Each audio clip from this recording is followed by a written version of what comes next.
இந்த நாள் இனிய நாளாயமைய எங்கள் வாழ்த்துக்கள். 7/7/2025 ஆனி 23 ஜூலை திங்கட்கிழமை. இன்று துவாதசி அனுஷ நட்சத்திரம். இன்று சுபமுகூர்த்த நாள்.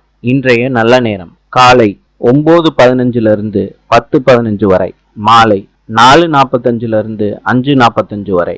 கௌரி நல்ல நேரம் காலை 1:45 2:45 வரை, மாலை 7:30 8:30 வரை.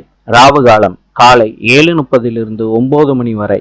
யமகண்டம் காலை 10:30 12 மணி வரை. இன்றைய ராசி பலன். மேஷம் ஆதரவு, ரிஷபம் உயர்வு, மிதுனம் புகழ், கடகம் அச்சம், சிம்மம் நட்பு, கன்னி உயர்வு, துலாம் இரக்கம், விருச்சிகம் பரிவு, தனுசு பகை, மகரம் போட்டி, கும்பம் நஷ்டம், மீனம் கவலை. இந்த நாள் இனிய நாளாயமைய எங்கள் வாழ்த்துக்கள். நாளை சந்திப்போம்.